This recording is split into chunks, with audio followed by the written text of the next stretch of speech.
नारायणापासून बरं, नारायणापासून श्रीकृष्ण किती मूर्ख, 42वी पिढी ना, 42. नारायण पद्मभवशिष्टम, साक्षात नारायणापासून कृष्ण जन्म जो झाला ती 42वी पिढी, असं संशोधन आहे त्याचं. आणि त्याचा नकाशा आहे तो, मला वाटतं इथे आणून मी सांगितलं होतं आनंद लावा इथे, तसं लोकांना कळणार नाही, त्याचा प्रचार करावा लागेल. वसुदेवानंतर कृष्ण 41वे वसुदेव आणि 42वे कृष्ण, ही त्यांची पिढीची परंपरा आहे. आता धर्मराज युधिष्ठिर, धर्मराजांना याच्याकरता म्हणावं की हे धर्माच्या अंशानं जन्माला आले. हे जे डीप विज्ञान आहे ना,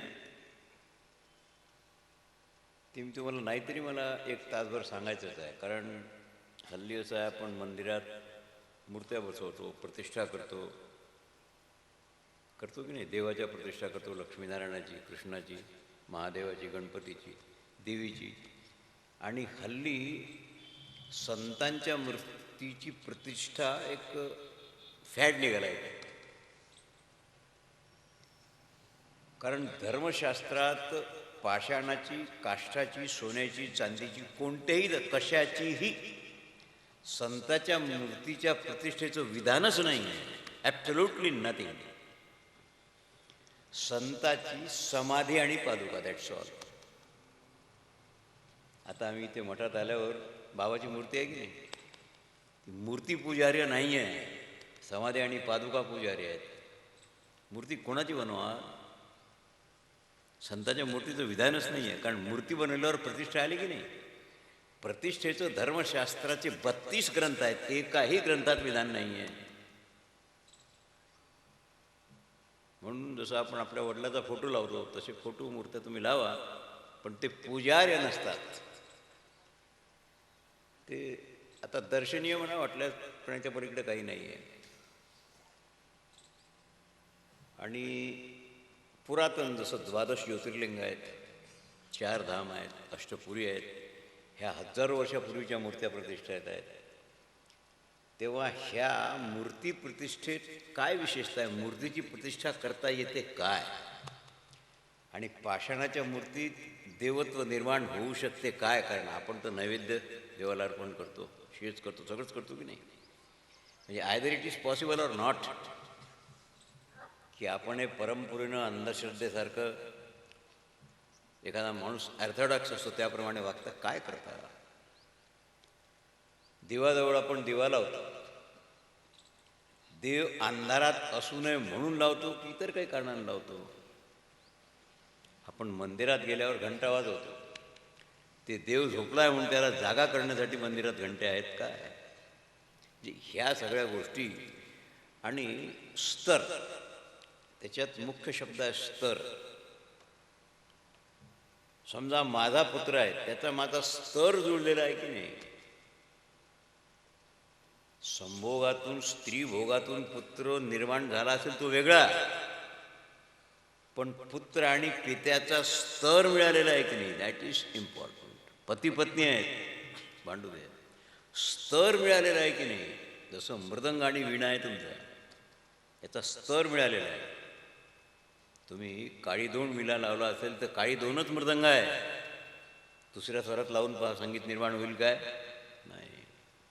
म्हणजे जीवनात ज्या व्यक्ती तुमच्याजवळ किंवा तुमच्यासोबत येतात आहेत, त्यांचं तुमचं जुळत नाही. याचं कारण स्तर भिन्नता, इन ब्रॅकेट स्वर भिन्नता हे आहे.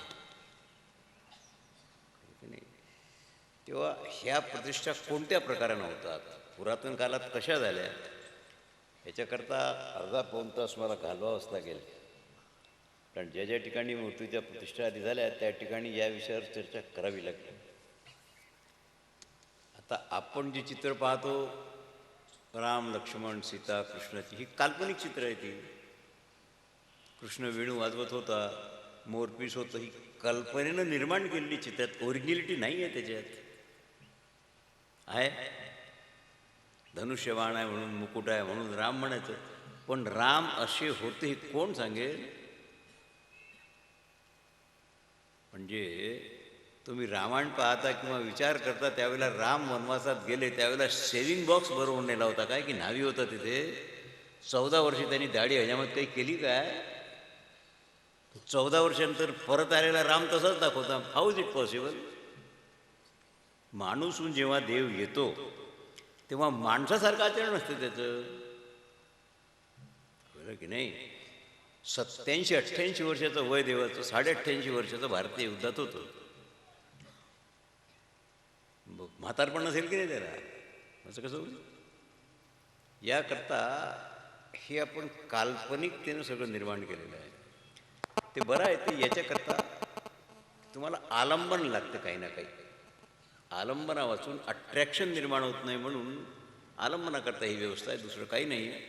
कारण तुम्ही शून्याच्या आलंबनात त्राटक करू शकत नाही. त्राटक आपण जे करतो, तुम्हाला काय पतंजली योग वीक 2-4-8 दिवसात शिकवता येईल असं तुम्हाला वाटते? मग हे 14-14 वर्ष योगाभ्यास करणारे बावट होते काय नामदेव महाराज वगैरे? हे 2-4 दिवसाचं काम नाही आहे. It is not joke. समजा 5-6 तासनं तुम्हाला एखाद्या दिवशी सांगितले, सांगता येतील ते, प्रॅक्टिकली करून नाही घेता येत, ओन्ली थिअरॉटिकली. पण बेटर दॅन नथिंग, बस एवढंच आहे. रोग जाय दुधे साखरे तरी लिंब का पियावा? तसा मनाचा मारू न करता, इंद्रिया दुःख न देता. मला सांगायचं हे आहे, आपण जे हे ऐकतो, आज तुम्ही युधिष्ठिर ऐकाल, दुपारी विदुर ऐकाल, अतिशय संपन्न कॅरेक्टर्स आहेत. विदुर म्हणजे ऊर प्रत्यय लावून 2च शब्द निर्माण झालेले आहेत व्याकरणात, विदुर आणि विदुर. विदुर म्हणजे इंद्राचं वज्र, आणि विद्वत्तेच्या बाबतीत ऊर प्रत्यय लावलेला विदुर, त्याची बरोबरी कोणी करणार नाही. तुम्ही फक्त फिजिकल पाहता, चामडं पाहता, याचा जन्म कसा झाला, दासीच्या पोटातून निघाला, त्याला काही अर्थ नाही आहे. कोणाच्या पोटातून कोण जन्माला आला याचा काही संबंध लावू नका. वर्तमान काळात त्याची ग्रेड काय आहे ही पाहावी लागेल ना. धर्मराजाच्या बाबतीत यांचं ओरिजिनल नाव युधिष्ठिर, आणि युधिष्ठिरांचं असं आहे, मी आधी तुम्हाला जन्म सांगतो. धृतराष्ट्र मोठे होते, वडील, त्यांचा भाऊ पंडू लहान होता.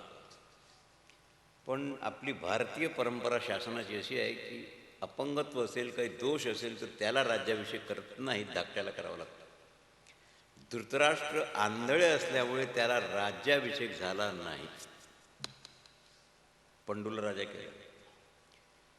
मी मोठा असल्यावर आंधळेपणामुळे मला राजा केल्या गेलं नाही, ही जी एक जखम धृतराष्ट्राच्या मनात होती ती मरेपर्यंत कायम राहिली 200 वर्ष. आणि त्याच्या पोटी त्याने पंडूच्या पुत्रांचा आतून राग केला. वरून शत्रू बरा आहे, माणूस सावध असतो, हा आपला शत्रू आहे, सावध असतो, पण मित्र मग म्हणा त्याला. जो वरून मित्र आहे पण आतून शत्रू आहे, त्याच्याकरता आपण बेसावध राहतो आणि तोच फसवतो शेवटी. धृतराष्ट्र वरून माया दाखवत होता पांडूच्या पुत्राकरता, पांडवाकरता, पण आतून मत्सर होता, त्या ठिकाणी द्वेष होता. धर्मराज युधिष्ठिर, आता हे आदिपर्व सांगावं लागेल मला पहिल्यांदा. कुंतीच्या गर्भातून जन्म आहे यांचा, एखाद्या उपाधीतून नाही, डायरेक्ट कुंतीच्या गर्भातून. कर्ण जन्माला आले डायरेक्ट कुंतीच्या उदरातून. तुम्ही आता लॉजिक लावून विचार करा, ते वेगळं झालं. धर्मराज युधिष्ठिर धर्माच्या अंशानं जन्माला आले. याच्या मागची कथा तुम्हाला सांगितल्या वाचून समन्वय लागणार नाही आहे. पंडू राजे होते आणि शल्याची नगरी मद्र राष्ट्र, आजचा इराण, तो मद्र देश,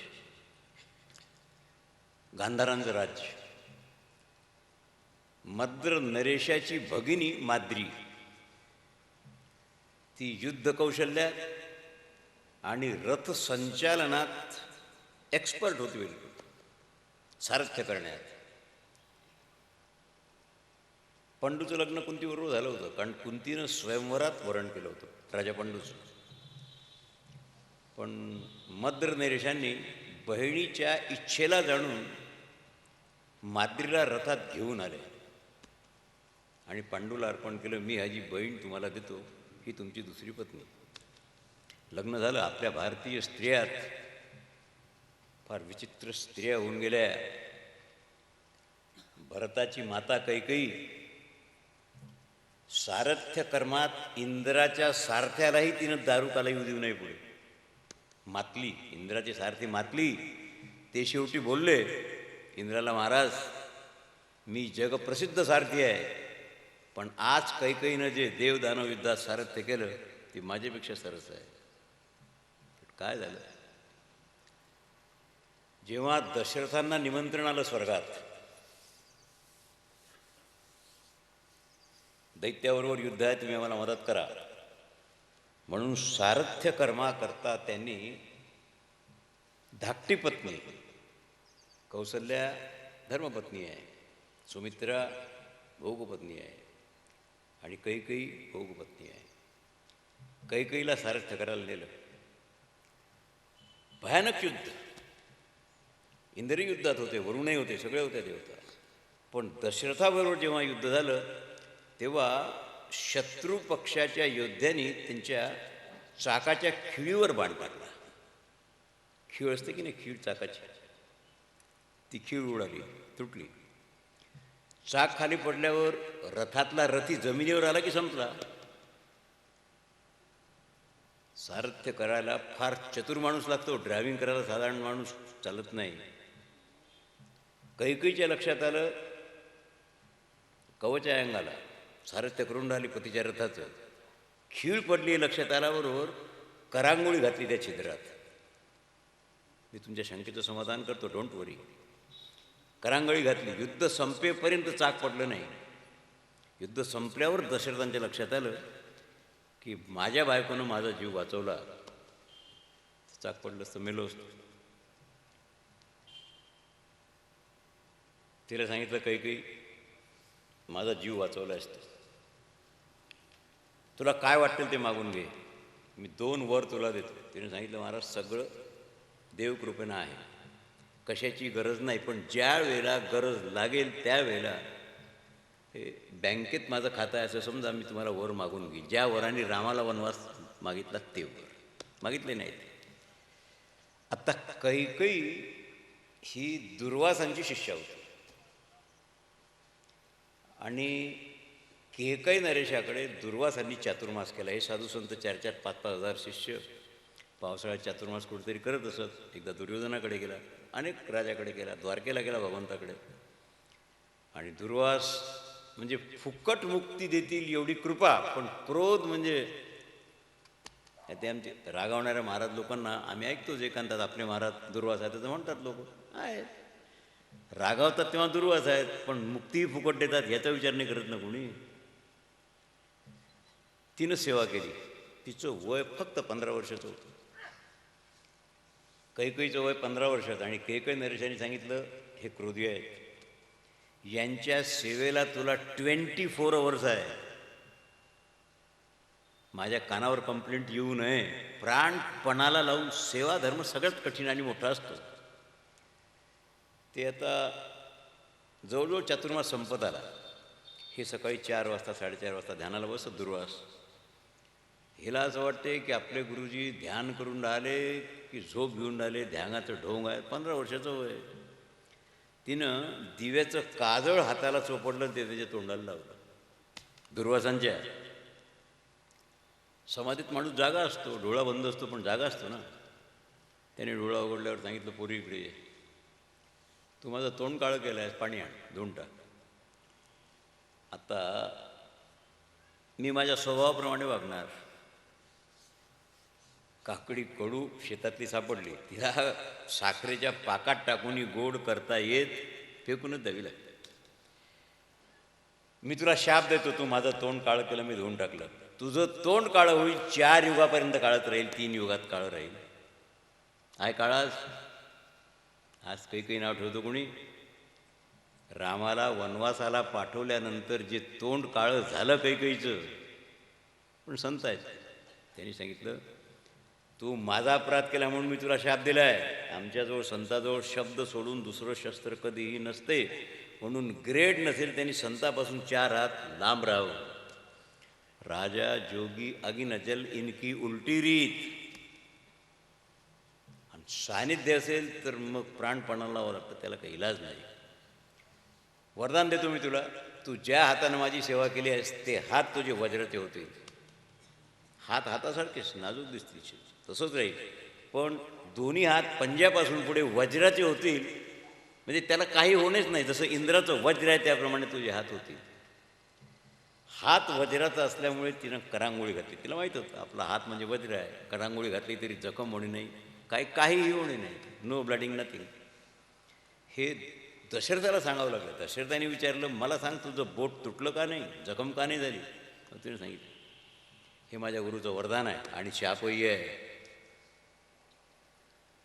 मी एवढ्याकडं तुम्हाला सांगितलं, माद्रीला आणून सोडून निघून गेले मदर नरेश.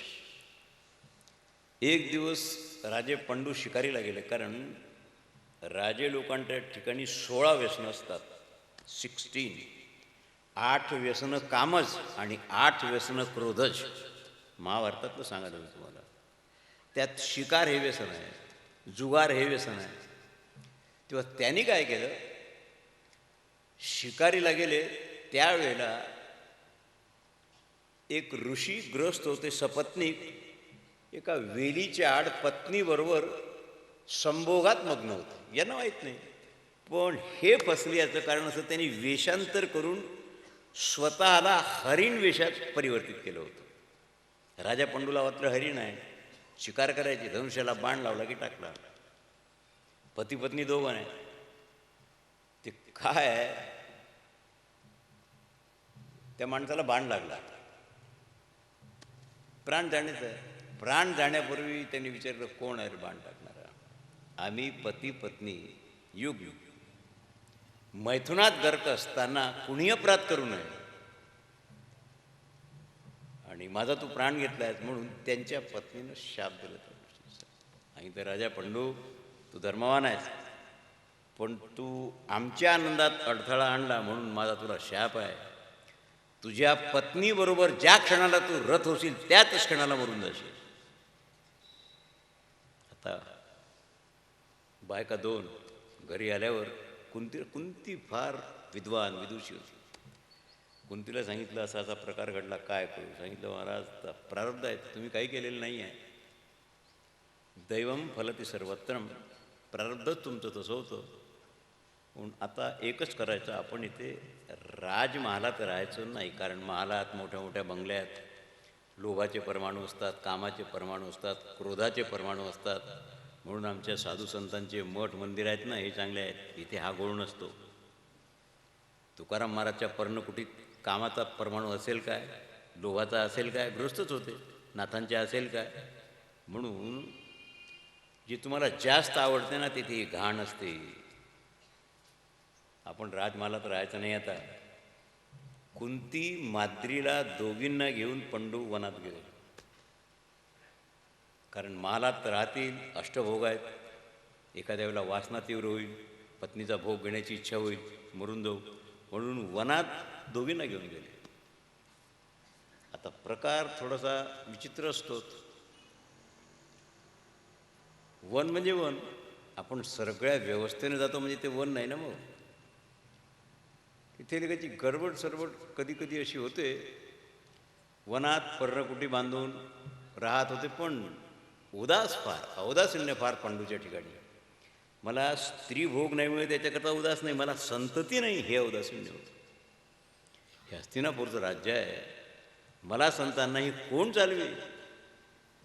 टाईम बिंग, जसं तुमचा मुख्यमंत्री गेला की उपमुख्यमंत्र्यांना तुम्ही सूत्र देता की नाही, तसं पंडू वनात गेल्यावर टेम्पररी राजा म्हणून अनभिषिक्त धृतराष्ट्राला राजा केला.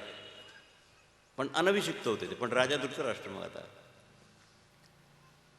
त्या उपमुख्यमंत्र्याला वाटत असते की देव करून हा मंत्री मरो म्हणजे मी आपोआप मंत्री होईल, असा काही प्रकार असतो. धृतराष्ट्राला तसंच वाटे. काय करावं. उदास बसले होते एक दिवस. कुंतीने विचारलं, महाराज औदासीन्य काय करावं, आता आपल्या नशिबात जर पुत्र नाही. त्यांनी सांगितलं, ईश्वराची कृपा होईल तर पुत्र होईल. आपण वैष्णव देवाचं भजन करतो, त्याला दया येईलच. कुंतीजवळ उपाय होता.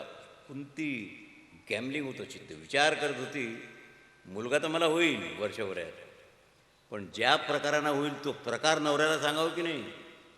कारण हल्ली फार बावळट पोरी आहेत, नॉनसेन्स, सेन्सलेस.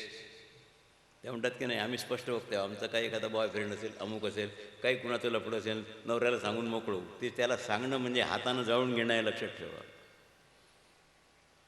ते कोणत्या ना कोणत्या दिवशी त्याचा उद्रेक झाला, डायव्हर्स होते की नाही. कुंतीच्या बाबतीत कर्णाचा जन्म आडवा. सूर्योपासना जी केली कुंती, सूर्योपासना वेगळा महाल होता राहायला. कुंती भोजानी सगळी व्यवस्था केली होती, सेवा करणाऱ्या स्त्रिया, माता सगळं होतं. दुर्वास कुंतीच्या महालात आहेत, राजभवनात कुंतीच्या महालात. ते साधू संतांचं मोठं विचित्र आहे, ज्याच्यावर कृपा करायची असेल मुक्काम तेथेच राहील. कुंती भोजाच्या महालात नव्हते, कुंतीच्या. कुंतीची सेवा म्हणजे साधारण नाही. कुंती विदुषी आहे, 14-15 वर्षाचं वय असेल, हार्डली 15 वर्ष. चातुर्मास पूर्ण झाला, कोणताच अपराध घडला नाही. दुर्वासाने सांगितलं, पोरी मी प्रसन्न आहे, काय मागायचं ते मागून घे. त्याने सांगितलं, महाराज मी कमर्शियल नाही, व्यापारी. काही मागण्याकरता तुमची सेवा केली असं वाटते का तुम्हाला? ते व्यापारी झाले. ते तुम्ही समजा माझी सेवा केली आणि काही अपेक्षा ठेवली, महाराज मुलगा झाला पाहिजे, लॉटरी उघडली पाहिजे, ते व्यापार झाला तो. सांगितलं, नो, मी निरीच्छ भावानं तुमची सेवा केलेली आहे, तुमची कृपा. सांगितलं, तसं नाही, माझा अपमान करू नको. मी माग म्हटल्यावर मागावं लागेल. थोडंसं रागीट होते. माझा अपमान नको करू, मी तुला सांगितलं ना, माग म्हणजे माग. ठीक आहे, तुला संकोच आहे का? मी तुला सांगतो. मी तुला एक मंत्र आणि विज्ञानाचा प्रयोग सांगतो, तो ऐकून घेतो. ज्या अदृश्य देवता आहेत, वायुरूप, इंद्रापासून तो चंद्रापर्यंत, यमधर्मापासून तो वरुणापर्यंत, कोणत्याही देवतेचं चिंतन करून त्या मंत्रात त्याच्या नावाचा शब्द आणि त्याचं गोत्र हे गुंफल्यानंतर तू उच्चार केल्यावर ती देवता तुझ्या अधीन होईल आणि त्या शक्तीद्वारा तुला संतान होईल. निघून गेले. कुंतीनं विचार केला, वय लहान असल्यावर पौगंड अवस्था आहे. तिनं विचार केला, आपल्याला दुर्वासांनी गुरुजीने दिलं तर आहे, पण प्रयोग करून पाहावा खरं की खोटं, म्हणजे आहे की नाही. मग आता कोणत्या देवतेचं आवाहन करावं. म्हणून सकाळी सूर्योदय झाला होता. भगवान भुवन भास्कराचं दर्शन घेतलं, अर्घ्य दिलं आणि जप केला. भास्कर रूपानं आवाहन केलं. मंत्राचा उच्चार, थोडासा प्रयोग आहे, कारण त्यात मी नेहमी सांगतो तुम्हाला, त्यात ज्या येते न्यूट्रॉन प्लस प्रोटॉनचा उपयोग करावा लागतो, इलेक्ट्रॉन सोडून द्यावं लागतं. हेच विज्ञान आहे त्यात. आणि सूर्य तुमच्या माझ्यासारखा प्रगट नसतो. नाही नाही नाही, देव प्रगट होतो. नामदेवरायाच्या हातून दूध प्याला असेल, धन्ना जाटाच्या भाकरी खाल्ल्या असते, पण अवतार कालावधून देवाला प्रगट नाही होत आहेत. तो इथं रूपानं प्रगट होतो, पण तुम्ही त्याला जीव नाही घालू शकत, असं नाही होत. म्हणून भारतीय युद्ध संपल्यानंतर जेवढे क्षत्रिय मेले, स्त्रिया विधवा झाल्या आणि पुत्रिक झाल्या, सगळं झालं. त्यांनी व्यासांना प्रार्थना केली, महाराज मरण्याच्या आधी आमच्या पतीची, पुत्राची, बंधूची भेट नाही, तेव्हा आम्हाला एकदा त्यांचं दर्शन घडवा. ठीक आहे, म्हणजे व्यासांनी गंगेवर नेलं सगळ्यांना, एवढ्या कमरी एवढ्या पाण्यात उभं केलं. मी महाभारताचा शेवट सांगतो, हा शल्यपर्वानंतरचा स्त्रीपर्व. स्त्रीपर्वात सगळ्यांना पाण्यात उभं केलं आणि सांगितलं, आपापल्या गोत्राचा आणि नावाचा उच्चार करा आणि ज्याला तुम्हाला भेटायचं आहे त्याचा उच्चार करा. 1 मिनिटात पाण्यातून ती सगळी माणसं वर येतील, पण बोलणार नाहीत. स्पर्श करणार नाही. तुम्हाला फक्त दर्शन होईल आणि दुसऱ्या मिनिटाला जलातच विलीन होतील. व्यासांच्या कृपेनं अभिमन्यूपासून सगळे पाण्यावर आले, बोलले नाही. सुभद्रेला वाटलं माझ्या पोराचा मुका गेल न स्पर्श नाही, दुसऱ्या मिनिटाला विलीन झाले जलात. व्यासांनी जो हा प्रयोग केला तो कसा केला? आजच्या विज्ञानात त्यांनी वायुरूप इथर किंवा आकाशरूप इथर, आकाश निळं दिसते, निळं आहे काय? आकाशाची सत्ता कोणती आहे? ही आपली वेदांताची प्रक्रिया गुरुजीच्या भाषेत. आकाशाची सत्ता कोणती आहे? तशी प्रातिभाषिक आहे की नाही? पण व्यावहारिक धरा तुम्ही, आकाश दिसते म्हणून व्यावहारिक सत्तेत आहे, पारमार्थिक तर सत्ताच नाही, व्यावहारिक सत्तेत आहे. पण नीलत्व प्रातिभाषिक सत्तेत गेलं ना, कारण आकाश निळं नाही आहे, निळं भासते म्हणून भासते, पण ओरिजिनॅलिटी नाही, त्याला प्रातिभाषिक सत्ता म्हणावी. आणि व्यवहार्य दिसते म्हणून व्यवहारिक सत्ता आहे. जे वायुरूप इथर किंवा आकाशरूप इथरात त्यांचं चिंतन करून सगळे प्रगट केले, फक्त दृश्य एका मिनिटाकरता. म्हणजे हे प्रयोग 5000 वर्षापूर्वी आपल्या वैज्ञानिकांनी केले. आज आता आपण फार उशिरा करून राहिलो हे सगळं, कारण तुम्ही टी व्ही पाहता ना, हाच प्रयोग आहे त्याच्यावर, दुसरा कोणता नाही आहे. कारण इथरमध्ये आकृती निर्माण झाल्यावरतून तुम्हाला ध्वनीही येऊ शकत नाही. मी ध्वनीशास्त्र सांगेन तुम्हाला, कारण आपल्या भारतात जे डेव्हलपमेंट आहे ती कलर विज्ञान आणि ध्वनी विज्ञानाचीच आहे. तेव्हा काय करावं सांगावं की नाही? शेवटी कर्ण कौमार्यावस्थेत जन्माला आला. सांगणं कठीण होतं पतीला. तिनं सूर्याचं आवाहन करून प्रयोग केला आणि सूर्य किरणाद्वारा उदरात गर्भ आला. कोणी व्यक्ती नाही आहे. तुम्हाला सनरेजचे प्रयोग दोन्ही ठिकाणी झाले आहेत, दक्षिण आणि उत्तर प्रदेशात. म्हणजे ज्या फार वरच्या औषधी आहेत संजीवन देणाऱ्या, त्यात त्यांनी प्रतिपदा, तृतीया, पंचमी, अष्टमी, पौर्णिमा, एकादशी, द्वादशी या वेगवेगळ्या तिथींना पाणी एका भांड्यात ठेवून मातीच्या ते सूर्यप्रकाशात ठेवलं आणि चंद्रप्रकाशात ठेवलं. आणि आफ्टर 24 hours, आफ्टर 7 days त्या किरणामुळे औषधीचं तत्त्व निर्माण झालं.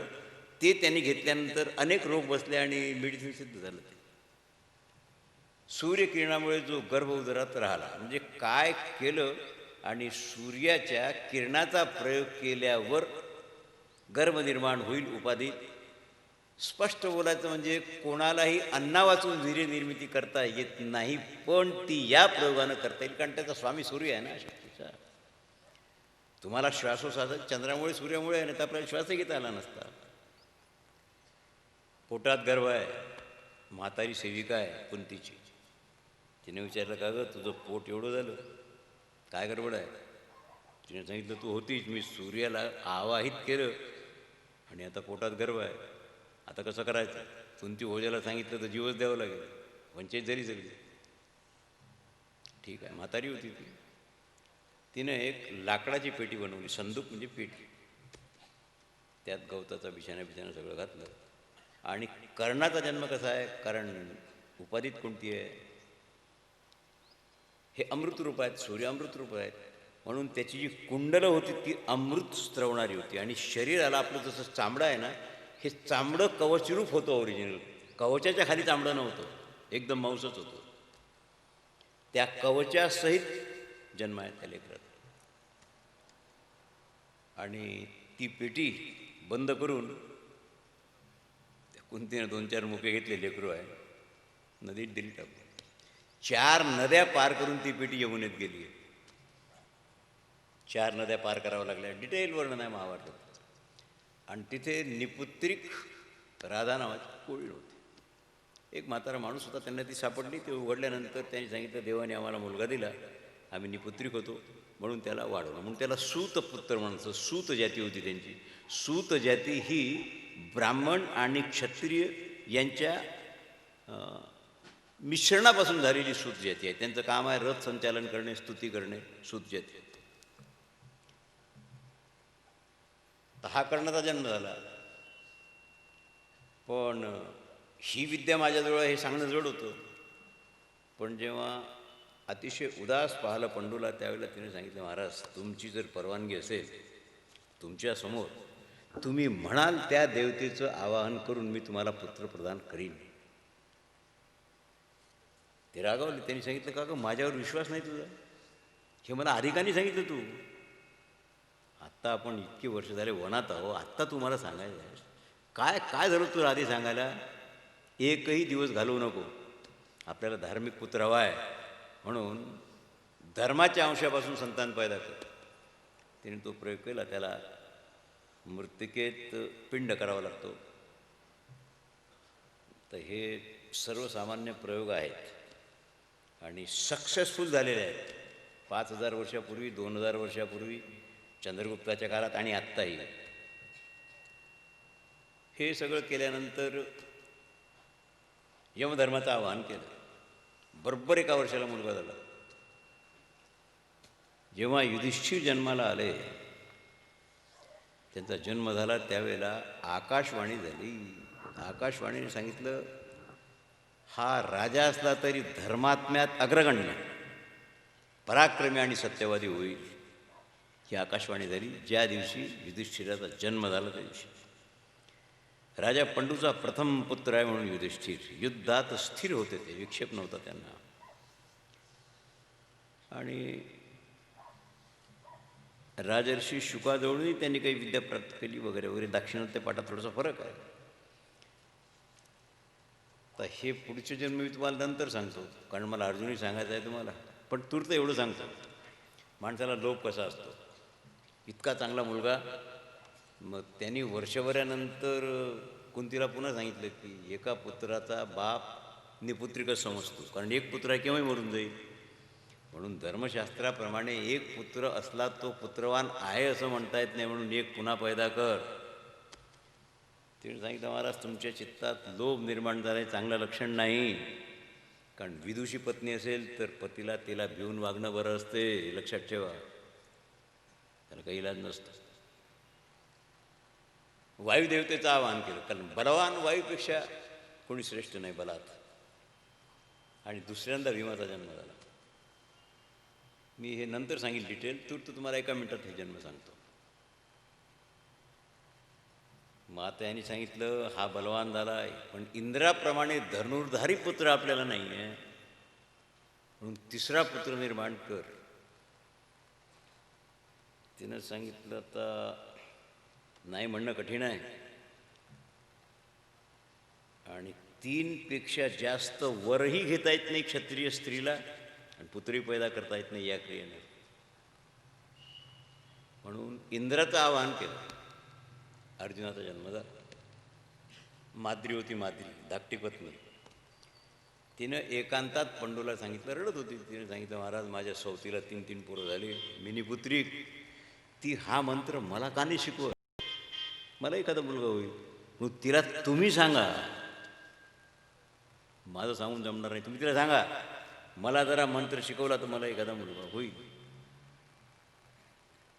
कुंती हसली. तिने सांगितलं, ठीक आहे, तू चतुर आहेस, मी तुला मंत्र फक्त एकदा प्रयोग करता येईल एवढा देईल, पण तू सांभाळ, एकच पुत्र पैदा कर. तरीही तिनं अश्विनी कुमाराचं चिंतन केलं. ते 2 भाऊ आहेत. त्याच्यामुळे एका वेळेला नकुल आणि सहदेवाचा जन्म झाला माद्रीच्या पोटात. तिने सांगितलं, झालं आता संपलं तुझं. आता याच्यानंतर हा प्रयोग कधीही कुणीही करू शकणार नाही. ही पांडवांची उत्पत्ती. बरोबर. आता ह्या उत्पत्तीत पांडवाचे जे जन्म आहेत हे विज्ञानदृष्ट्या आणि ज्ञानदृष्ट्याही 100% सत्य आहेत. ज्याला असं वाटत असेल की कोणीतरी अमुक नावाचा पुरुष, धर्म नावाचा किंवा सूर्य नावाचा वगैरे, तसं अजिबात नाही आहे. कारण याची विशेषता मी तुम्हाला पुढे सांगेन. युधिष्ठिर मंत्रप्रभावानं झालेले आहेत. यांची संतती सांगायची म्हणजे द्रौपदीपासून एकच मुलगा होता. याला प्रत्येक भावाला, द्रौपदीला एकच मुलगा झाला होता यांच्यापासून. धर्मराज युधिष्ठिरांना प्रतिविंध्य नावाचा मुलगा द्रौपदीला होता. आणि द्रौपदी बायको म्हणजे 2 महिने 12 दिवस प्रत्येकाची. इतर वेळेला प्रत्येकाला बायका होत्या, अर्जुनाला 4 होत्या. 2 धर्मराजाला आहेत. शिशुपालाची बहीण करेणुमती सहदेवाची आहे, भीमाची काली आहे, याप्रमाणे हिडिंबा आहे, कोणाला 3 कोणाला 2, याप्रमाणे सगळ्यांना होत्या. धर्मराजाची पौरवी नावाची जी पत्नी होती तिला एक मुलगा होता, त्याचं नाव होतं देवक. हा भारतीय युद्धात मारला गेला द्रोणपर्वात. आणि मी तुम्हाला काल सांगितलं, द्रोणाचार्यांनी जिवंत धर्माला पकडून देईल असं दुर्योधनाला सांगितलं. त्याप्रमाणे प्रयत्न वगैरे सगळं झाला, पण इंद्रप्रस्थाचं अर्धराज्य जर मला त्याला पकडून दिलं तर मी अर्धराज्य इंद्रप्रस्थाचं देईल. देव असल्यामुळे होऊ शकलं नाही. भीष्माचार्यद्वारा युधिष्ठिराच्या जीवनात जे श्रवण झालं असेल ते शांतीपर्व आणि अनुशासन पर्व, जीवनातला सुवर्णकाल. भारतीय युद्ध संपल्यानंतर धर्मराज युधिष्ठिर म्हणतात, माझ्यामुळे 42 लक्ष क्षत्रिय मेले, मी जर राज्याचा लोभ धरला नसता तर युद्ध झालं नसतं वगैरे. खूप पश्चाताप केला, खूप. म्हणून मी आता कांबळं अंगावर घेऊन वनात जातो, मला काही राज्यबिज्य नाही, मी राज्याभिषेक करत नाही. देवाने सांगितलं, दादा हे तुम्हाला आधी का नाही सुचलं? तुम्ही आत्ता हे सांगता, युद्धाला आरंभ करण्याच्या आधी तुम्हाला असं का नाही वाटलं? युद्धाला आरंभ होण्याच्या आधी जसं अर्जुनाने सांगितलं, बाबा द्रोण भीष्म माझे गुरु आहे, तुम्ही युद्ध नाही करणार, मी त्याला गीता सांगितली. तुम्ही आत्ता सांगता आत्ता राज्याभिषेक करत नाही, मग आम्ही हा प्रयास कशा करता केला? ठीक आहे, भीष्माचार्याकडे द्या. भीष्माचार्याने सांगितलं, आजोबा तुम्ही याला वोट करा. हा म्हणून तुम्ही राज्याभिषेक करून घेत नाही. म्हणून एवढा मोठा शांतीपर्व, 18 पर्वात सगळ्यात मोठा शांतीपर्व आणि भीष्मपर्व, हे 2 पर्व सगळ्यात मोठे आहेत महाभारतात. शांतीपर्वानंतर अनुशासन पर्व, हे 2 धर्मराज, कृष्णही होते, पांडव होते, द्रौपदी होती, सगळ्यांना सांगितलं. आणि शेवटी परीक्षितीला राज्याभिषेक करून हे हिमालयात बर्फावर निघून गेले. 5 पांडव आणि द्रौपदी, हा त्यांचा शेवट. ह्याच्यात धर्मराजाच्या 3 परीक्षा आहेत. त्यांच्या जीवनात पहिली परीक्षा उत्तीर्ण झाले धर्मराज, दुसरी परीक्षा उत्तीर्ण झाले, आणि तिसरी परीक्षा स्वर्गारोहणाच्या वेळेला लास्ट पेपर होता त्यांचा.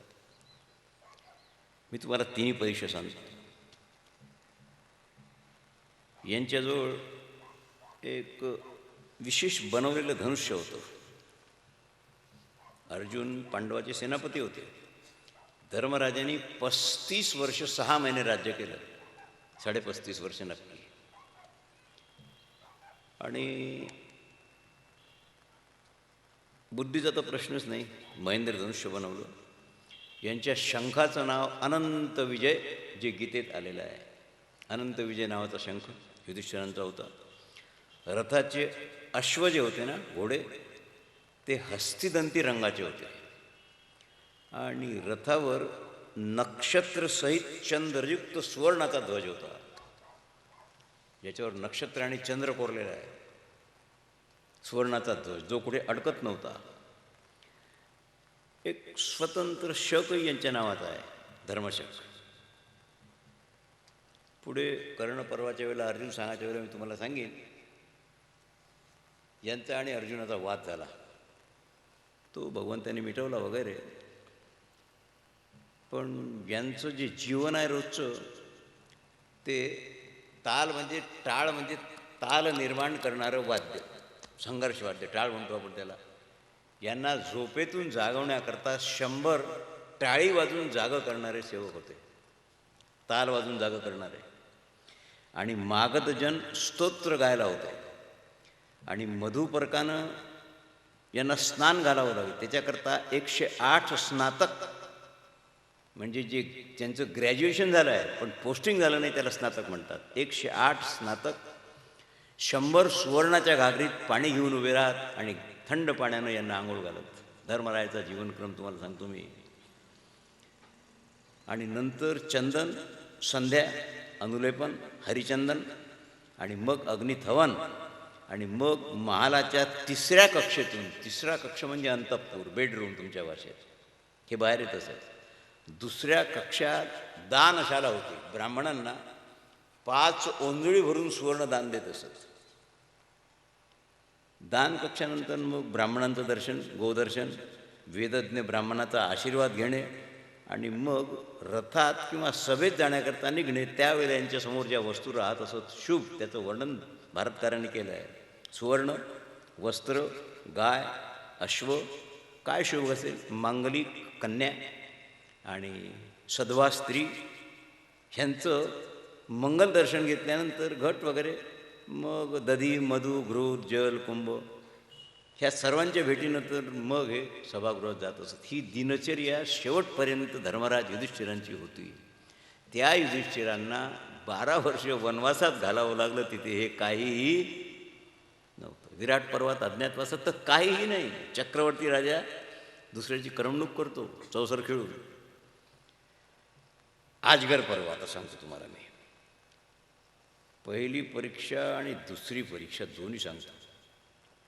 11 वर्ष वनवासाची संपल्यानंतर हे पांडव वृषपर्वा यांच्या आश्रमावर, सगळ्याच्या वर हिमालयाच्या टोकावर आहे. राजा वृषपर्वा हे दैत्य होते. शुक्राचार्य त्यांचे गुरु. वृषपर्वा, शकुंतलात वृषपर्वा आलेले आहेत.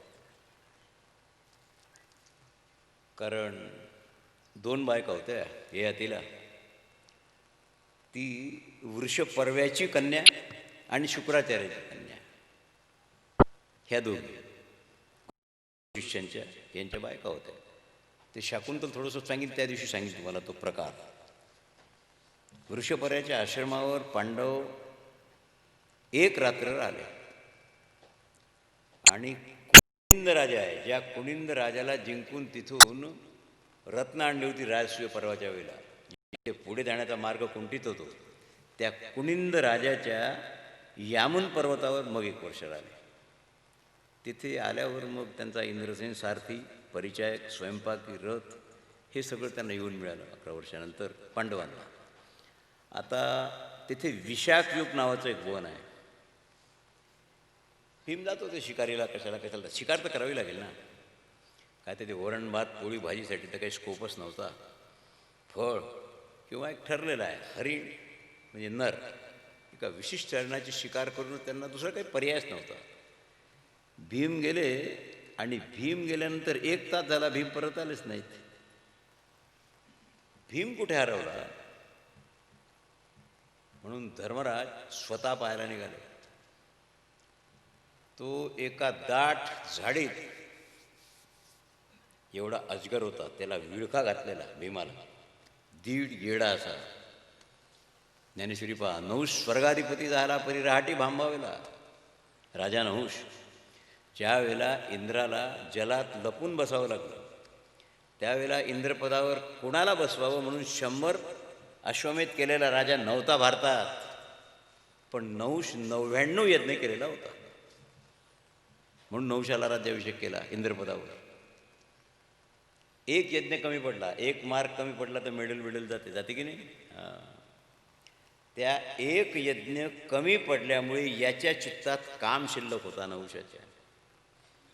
इंद्रपत्नी शचीला निरोप पाठवला नहुषाने, मी इंद्र आहे, तू शची इंद्राची पत्नी म्हणजे संपत्ती आहे, माझ्या सेवेला आहे. देवगुरु बृहस्पतीला सांगितलं शचीने, महाराज काय करावं, आता मूर्ख माणूस बसवला तुम्ही इथे. त्यांनी मला यायला सांगितलं, आता काही नाही करतायत, तो शासक आहे, त्याचा विरोध आम्हालाही नाही कोणाला करतायत, युक्तीनं काम करावं लागेल. तू असं कर, 7 ऋषींची पालखी बोलावून त्याच्यावर बसून माझ्याकडे या, असा निरोप पाठव त्याला. यात तो अडकेल. 7 ऋषीच्या खांद्यावर पालखी दिली. कामातुरा भय लाजना विचार. घाई झाली होती त्यांना, म्हणून त्यांनी पाय लावला अगस्तीला. अगस्त्य होते उजव्या बाजूला, स्कंदावर पालखी आहे, आणि नहुषाने उजवा पाय लावला, लवकर चला म्हणून. अगस्तीने वर पाहायला सांगितलं, राजा इतका माज, इंद्र आम्ही बनवला आहे तुला, खाली ओढण्याची शक्ती आहे, तुम्ही सगळे आहात ना. प्रत्येक खासदार आमदाराला, अगदी खालच्या माणसाला तुम्ही त्या पदावर बसवलेला आहे. कारण तुमच्या मतामुळे त्याला ती गादी मिळाली, सत्ता मिळाली. पण आपण इतके भित्रे आहोत की त्याला दम नाही देत मराठवाड्याच्या लोकांसारखा. आम्ही निवडून दिला आहे, हे काम होईल काय, नाही तर खुर्ची सोड. त्यांना काम करावं लागते, आपला दम नाही. भित्रे आहोत आपण विदर्भातले लोक, त्याच्यामुळे कधीच कोणाला दम देत नाही. भाऊ भाऊ भाऊ भाऊ काय करतो, खातो. भावाच्या भरोश्यावर बायका वागून तुम्ही मिनिस्टर झाले, तुमच्या दम काय आहे? आम्ही आमची मतं मागं घेतल्यावर कोण कुत्रं विचारतो तुम्हाला? शेताला काय अगस्तीने शाप दिला, मला पाय लावला आहेस ना, तू सर्प होशील, आत्ता होशील. त्याच क्षणाला नहुषाचं परिवर्तन सर्पात झालं. विशाल झालं, पाय धरले. अगस्तीचे पाय धरले. नहुषाने सांगितलं, महाराज तुम्ही संतात, फॉरगिव्ह डिवाइन, क्षमा तुमचा धर्म आहे. मी तर आता भोगीन, किती वर्ष भोगू? सांगितलं 1000 years, 1000 वर्ष तुला ही योनी भोगावी लागेल. माझा उद्धार धर्माच्या अंशापासून युधिष्ठिर जन्माला येईल. तो या वनात भावासहित राहील. त्याचा तुझा ज्या वेळेला सामना होईल, तो तुझ्यासमोर येईल, त्यावेळेला त्याच्या शब्दानं, बोलण्यानं आणि प्रबोधनानं तुझा उद्धार होईल आणि तू पुन्हा नहुष म्हणून स्वर्गाला जाशील. भीमाला पकडलं. धर्मराज आल्यावर धर्मराजाची भाषा आहे ती. धर्मराजाने हात जोडले, सांगितलं, नागराज कोण आहात तुम्ही? काय रे, अरे का रे सर्प? नाही नाही नाही नाही. नचिकेता 5 वर्षाचा होता, प्रत्यक्ष मृत्यूनं सत्कार केला त्यांचा. या बसा. 5 वर्षाच्या लेकरात तुम्हाला वाटते लेकरू आहे, हे काय, याला काय अक्कल आहे? हा 16 वर्षाचा, 20 वर्षाचा असं धरू नका, कारण तो मागच्या जन्माचा ज्ञानवृद्ध असण्याची शक्यता आहे. तुम्ही लेकरं आहात त्याच्यासमोर. झालं की न झालं तसं? नचिकेत्यासमोर बाप म्हणजे अज्ञानी सिद्ध झाला, कारण त्याच्याजवळ पूर्वसंचित होतं. नागराज तुम्ही कोण आहात? माझ्या भावाला कसं धरलं? माझ्या भावात सहस्रहत्तीचं बल आहे. एक नाही 100 सर्पांनी धरलं असतं तरी 5 मिनटात संपवलं असतं त्यांना. पण तुम्ही त्याला एडा दिल्यावर तो हालचाल करू नाही शकत. म्हणजे तुम्ही सर्पाच्या रूपात दुसरे कोणीतरी आहात. बोला कोण आहात? नहुषाने सांगितलं, मी राजा नहुष, तुझा पूर्वज. सर्पयोनीत आलो अगस्तीच्या शापामुळे. माझी जी चूक झाली, त्या चुकीमुळे मला ही योनी मिळाली. राजा, मला वरदान आहे, मी प्रश्न विचारतो त्याची उत्तरं दे. त्यांनी सांगितलं, बा तुम्ही विचारा, पण मी अज्ञानी माणूस, शहाणा माणूस स्वतःला अज्ञानी म्हणत असतो.